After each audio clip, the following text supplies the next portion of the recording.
Literally, bombs would go off in the streets. She was taking food to her father. A mortar cut her legs off. And her dad's standing there, and he had shrapnel all throughout his body.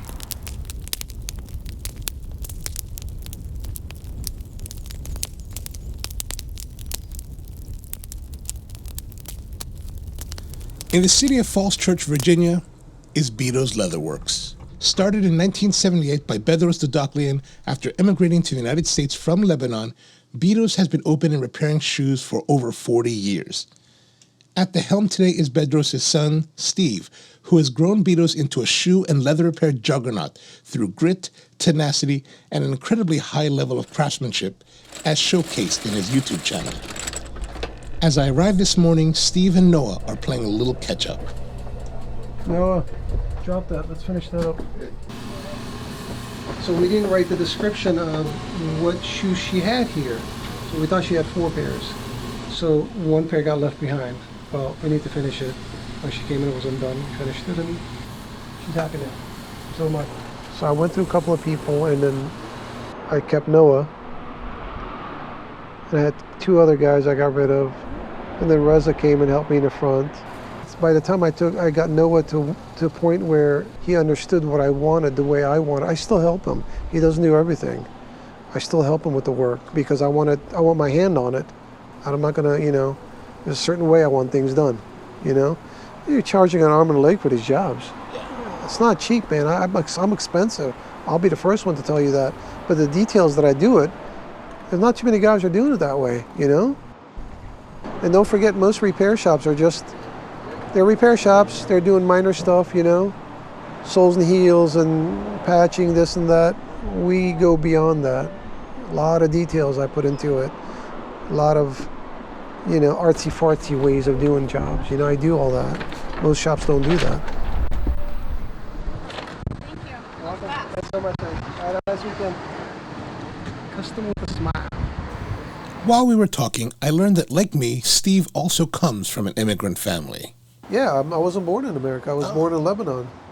I was 11 when I came here. And Now, how did your family get to Lebanon from Armenia? so the Armenian history is that the Ottoman Turks, there was a genocide of Armenians. They killed 1.5 million Armenians. Back then, the Ottomans, the Turks, basically the Ottoman Empire, whatever you want to call them, they were outlawing Christianity in their world. Turkey and Armenia are next to each other, they're neighbors. It's like Mexico and America. Throughout history, lands were kind of taken and given through Persia, Asia, the Romans. We always kind of lived next to each other. 1915, when the Young Turks took over, they said that they were going to basically have a Muslim country.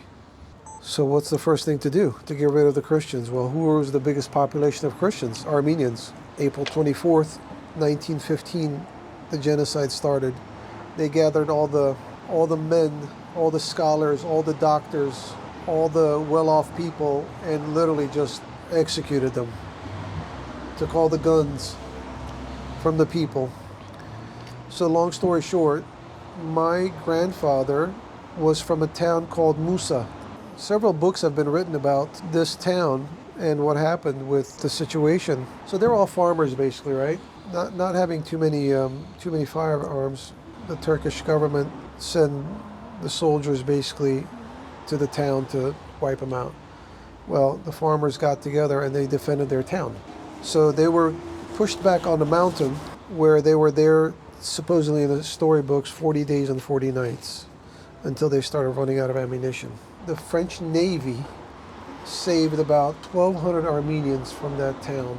When the French saved my ancestors, they took them to Lebanon because French government was kind of controlling the Lebanese territory around that area. So they had an agreement with the Lebanese people that they would house the immigrants in the countryside of Lebanon, which the town is Anjar, A-N-J-A-R, which is the borderline of the Syrian country there. They were supposed to build basically a square box house, maybe, I can't recall how big it is, maybe 15 by 15 or maybe 20 by 20. Just a square room with an outhouse. Armenians are very hardworking people, majority of them are. So they basically build a church and they build the town. Anjar is majority Armenians, and my dad's side is still there. You know, my dad's side didn't come to America. My mom's side came. You know, my dad was a shoemaker. He made shoes in Beirut. Is that right? Yeah, Okay. he made shoes from scratch. He had a couple of employees with him. My aunt worked for a diplomat in Beirut, taking care of the kids. That family finished their duty and they moved back to the States. They wanted her to come. So she came. She was the first one to come here. Now from her, there's probably 300 of us here in that family, okay? My mom's side, just on my mom's side. In 68, I think it was in 68 if I'm not mistaken, my other uncle asked my dad, hey, do you want to go to America? You know, we'll work, we'll make some money, you know? My dad said, no, I got kids here, man. I can't leave my kids and family and just go. So he didn't come to America. My uncle came here. Had my dad come here in the late 60s, I don't think we would have moved to the US because dad didn't like America, okay? Because dad left all his friends, all his family, and he just was not happy that he did that because he left his whole life behind. Right, Mr. Reza? That was somebody's fault. Well, whose fault was that? I could, you know, whatever. The newest to the team, Reza worked in restaurants and construction for 15 years after moving to the United States from Kurdistan and has been with Bedos for just over a year. I ask him about his homeland and he shows me some images.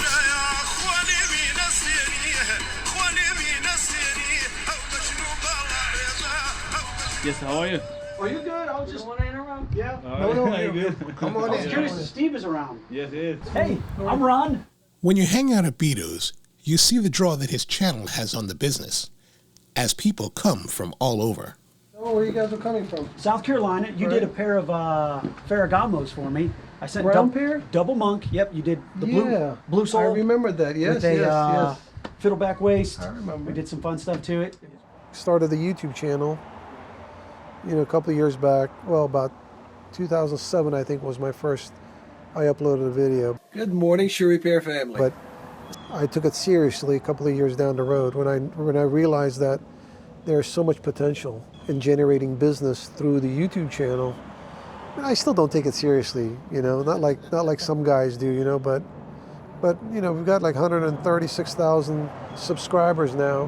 One of the videos got pretty good views, and my 13-year-old Dad, have you monetized your channel yet? I'm like, I don't even know what that means, dude. So I told him to kind of run along, go play your Legos. Fast forward a year later, when a bunch of videos hit like 1 million views, and he's like, you want to make some money now? All right, come here, show me how to do it, you know? With the older videos, you see that my tripods are falling down, and I make fun of it, just stuff like that, you know? But now I take it serious, not as serious as I should, but still I'm a little bit goofy in my videos. Dude, I told you, when I'm working on stuff, I listen to your videos, dude, and it's just like, it's super soothing and just like, you know, and plus you're throwing down some knowledge, like, oh yeah, this, that, you know, and so it's like, oh man, I didn't know that. I get that a lot, which is kind of odd because when you see me, I'm what you see. There's no like facade, you know? It's just me, you know, being goofy and doing work. But I'm kind of getting better at recording. I still don't know some of the terminologies. My kids are probably better at that than I am. But the best part of all this, it gets people like you get to know me, coming in, we're having coffee and cigars, you know? Without the channel, you wouldn't be here. I get emails all the time. I get messages all the time from other cobblers around the world saying that we appreciate what you do. We've learned so much from you that, you know, there's times where we're burnt out, we're tired of the business, and then we watch your videos, we get excited again about the business, which is great. That to me, that's awesome, to be reaching out to somebody I don't even know. I think that overall, to help the industry, not just helping my business, but this business as a whole, it's helped a lot to generate some interest in shoe repair. There's a bunch of guys on YouTube who have channels also, and they're doing great, and I'm happy for them. I would never be jealous or upset because they're doing better than I am. No, it's not about that. Everybody does their own thing, you know? Good for you. You want to do it, more power to you, you know? I have had a Chanel bag restored, so yes. It was very, very beat up, and I'm hoping that he has been able to bring it back to life. All right. Oh, wow. There was a bag with that too, right? Like Yeah, that looks great. It was just scratched all over. I've had this bag for probably about 10 years, and it looks like new. it wasn't in too bad shape. Just needed a little TLC, you know. So. Yeah.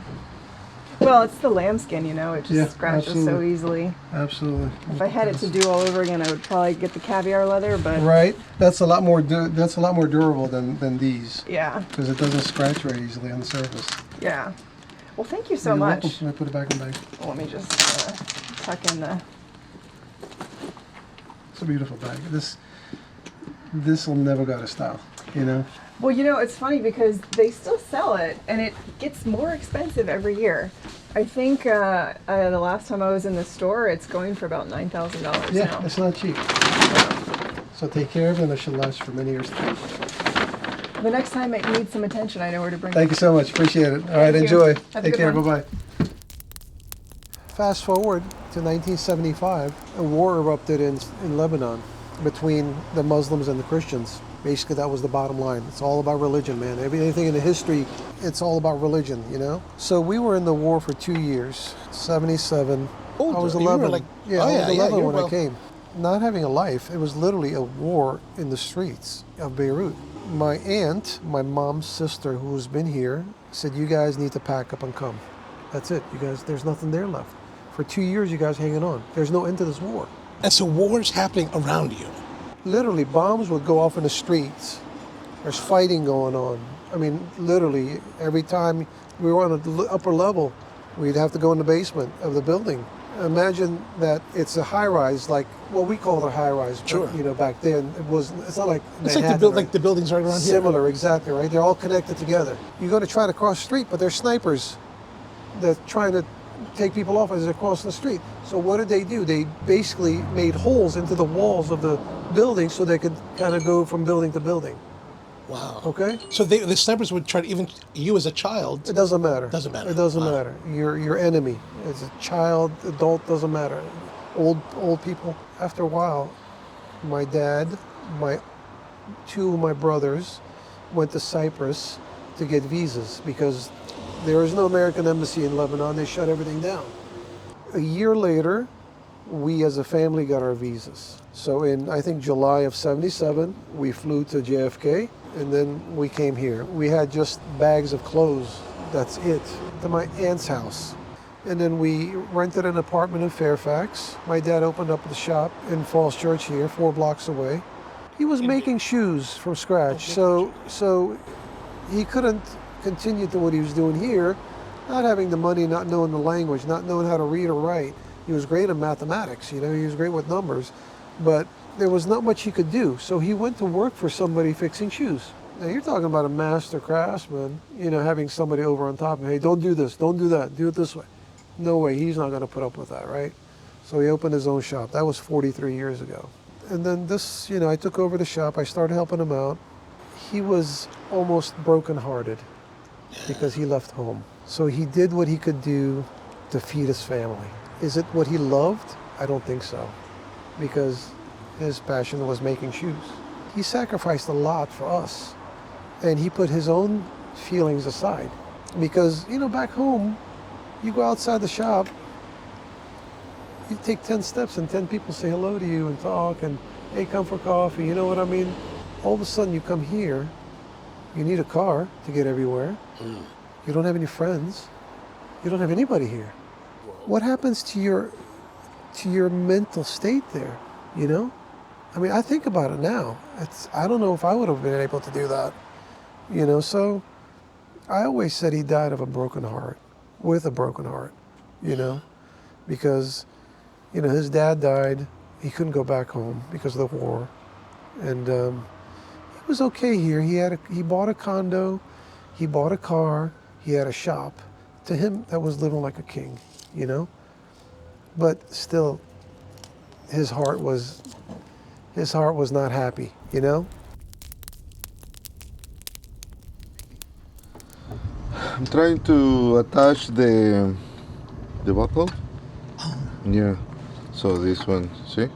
Noah has been working with shoes for 15 years. Coming from Puebla, Mexico, he's surprised that I know the food from his region. You know chiles en nogada? The original is from Puebla. Oh, see? Really? Yeah. Okay. That food. Because every state has a different food in Mexico. So the chiles en nogada is from Puebla. Oh, yes. Wow. This is Ed et al. Shoemakers from Singapore. So basically, the guy sent me from UK. He wants the lining replaced, everything, the fiddle waist, full soles and heels, new welt, new footbed. So this one I took apart. Okay, this is the lining for the back of the heel. So once I took it apart, I noticed that this part right there was all beat up too. So I wasn't going to take that apart, but once I took this apart, I saw that, you know, it was beaten up. I'm like, I just couldn't leave it like that, so I might as well put a new one. So this is the new piece right there. So I asked Steve if he always had this kind of focus, this level of attention to detail. No, not at all.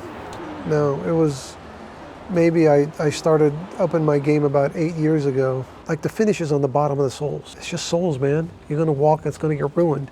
Why are you wasting your time doing all that?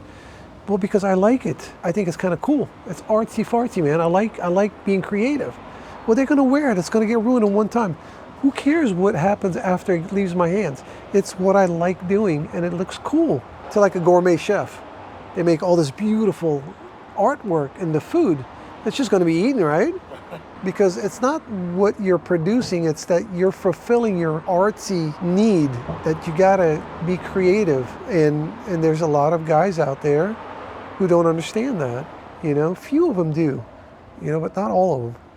Like Thai Saturdays. I explained to these guys, my colleagues, clean your shop. Spend $30 on a gallon of paint. Paint the front where the customers are. Clean your dusty shelves. Add some lighting. Put some nice clean shirts on. Clean your hands when you're working with customers. Be nice when you're answering the phone. Good morning, Bedos Leatherworks. Can I help you? In Colombia, we have plenty of cobblers. Well, I shouldn't say plenty. But just not as... 3. Horrible. I've taken shoes there, not saying a name. They're not as good. You know, they come in and do quick work. Just glue something back, you know, take a load of sole, take it off. They glue it back on, they don't even stitch them. These should be basic things in business. They don't understand that. When you wear a tie, you look so silly. When a customer walks in, you have a nice tie on, you clean and professional, well, they take you seriously. This is basically, we put the thin soles on, okay? Let me show you what we put, what type of material we use on. I don't wear ties every week. I just do it on Saturdays because I'm in the front more than I am during the week and with customers, you know? And I just think it looks very nice and professional. And I tell the guys that you don't have to wear a tie. Well, it's dangerous. You could get caught on the machine. You're wearing an apron over it. If you don't want to wear a tie, wear a polo shirt. Something nice. If you have a couple of employees, have them wear the same thing. It kind of looks like a business, you know, a professional business. Very thin. And once it's on there, you're not going to be able to tell too much that's on there because we thin the edges out. But you can remove this other thing. That's going to be gone. So some of them get it. Again, not all of them. And it makes a big difference because when you walk in, you see a clean atmosphere, a clean shop. You're welcome there, you know? You know, like when people come in, you greet them. Simple. I don't know, man. Sometimes I talk too much, I guess. When you were still in Beirut, you're 11 years old, and there's a war, and you're in the middle of this war for 2 years. How do you, as a person who lived through that, how does that not generate hate between peoples? Or how do you overcome that? It doesn't. So as we were growing up, we were taught to hate the Turks because of what happened in our history. Over the years, as you get older, you kind of think on your own rather than following that hate somebody because of a certain thing that happened. Of course, we're never going to forget our history. Of course not. And we know that it was a very dark times in our people's world, our lives. But you know, you see people as people. and government as what they do, propaganda, and to divide the people. Basically, it's the same way here. U.S. does it too. It's everywhere is the same around the world. And we grew up hating the Muslims. It was just normal to feel that because you're in the middle of war, man. You hate your enemy. There's no hate in my heart, but I won't forget the history that's what happened. I don't remember my childhood. Okay. What I do remember, the war. That's what I remember in my childhood. I don't remember much of good times. I don't. I remember 2 years of war that we were there, and for an 11-year-old to see all that, a grown man would get sick to his stomach. But it comes a time where it becomes the norm. Oh, a bomb went off 2 blocks away. Somebody died. It was just normal life. And then the 2 zippers on the sleeves? Yeah. You're going to be about $4.90 for everything. It's not hard work, it's just there's a lot of details everywhere. And the older jackets, it's made with cotton thread. So which means that right around the shoulder area, it moves a lot. We'll restitch that again to secure it. Yeah. Everything that's coming loose, stitching everything Yeah. and putting it back together. Yeah, it's my dad's, and I've been wearing it for 30 years, or Wow. 25 years, and he wore it for 30 years, so. Well, God willing, we'll last another 30 and pass it down to somebody else, $10 a year, maybe. Right. Yeah. Okay, so about 500 to make this thing. You're gonna leave it no conditioning, just making it new from the zippers and. Exactly. Okay. New lining, new zippers, stitching where needed, the tears, and all that stuff. Gotcha. Okay. All right, Reza. So when we came here, it was kind of shock to your system, But as an 11-year-old, you tend to put those thoughts aside, and you're more worried about the bicycle and the games and, and this and that. You know what I mean? As an adult now, yeah, of course, everybody has hate in their system, But like you said, you kind of live with it, and you put it aside, and you just go on with your life, The sad part about that is that there's a lot of teenagers who were older than me, who were in the war, who didn't forget those things because they were a little older. I kind of got preoccupied with all the little fun games here. But yeah, I still remember it. We had one girl who lived literally next door to us. She was my age. She was a friend of mine. She was taking food to her father, which was a convenience store a block away from us. So as she took him food, a bomb literally hit where she was, 2 feet away, and it cut her legs off. And her dad's standing there 4 feet away looking at this, and he had shrapnel all throughout his body. So, that little girl, she was sent to Europe for prosthesis throughout the years.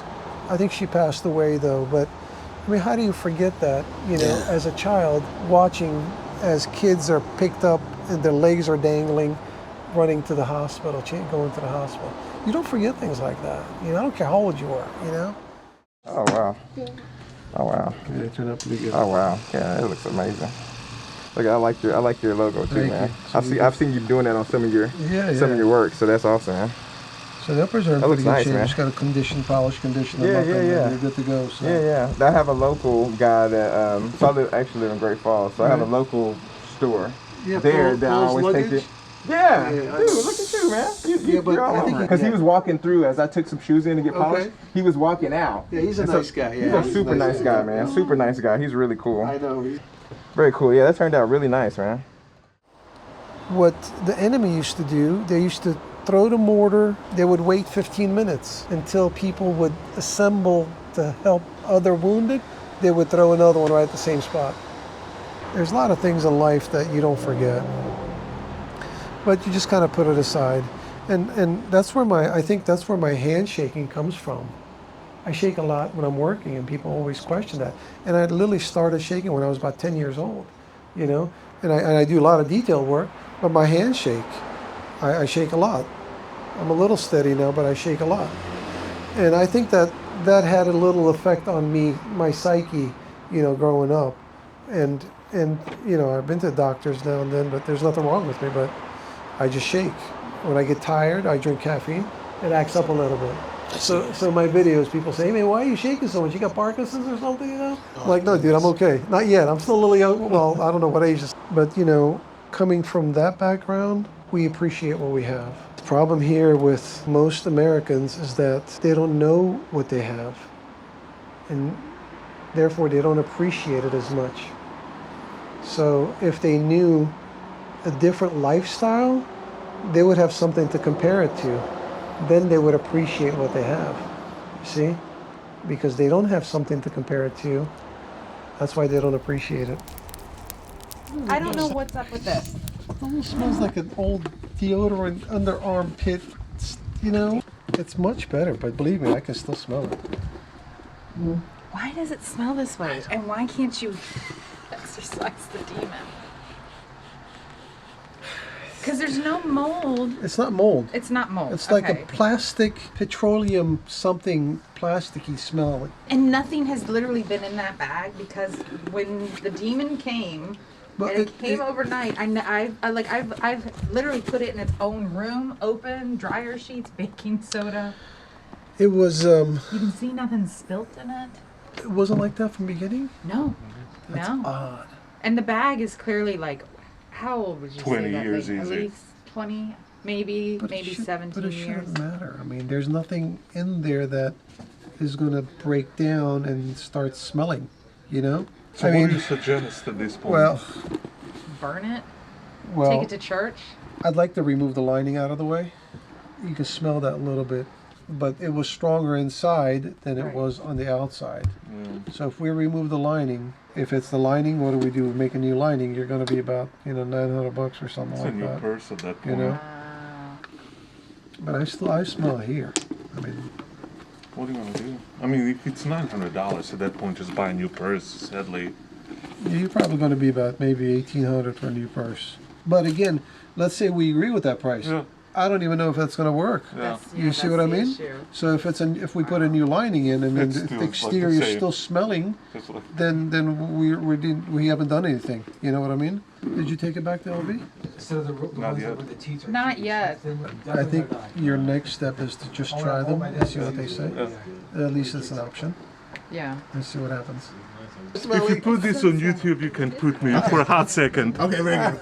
Nice. Let me know what happens, okay? Yeah, you can. My pleasure. So what are you planning for the future? What's for the future for Bedos and Steve?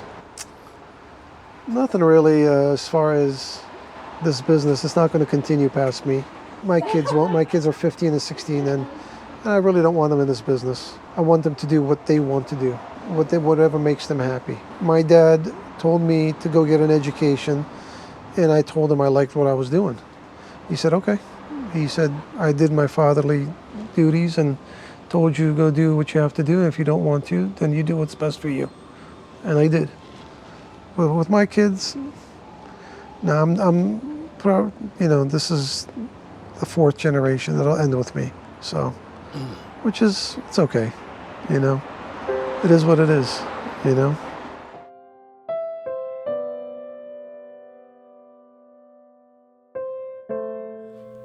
I think it's our natural tendency upon hearing this to feel a sense of sadness, that such craftsmanship will go away and no one will carry the legacy, especially for something we feel worthy and important. But isn't that the immigrant family's dream? For many immigrant families, including my own, the sacrifice, the blood, the sweat, the tears, the decades away from the people and culture, all are given with the hope of providing their children greater opportunity and success in this new world. A brighter future in which the next generation can choose their own path and passion. With that in mind, can we truly be sad in the fulfillment of the American dream? This is Rare Coffee.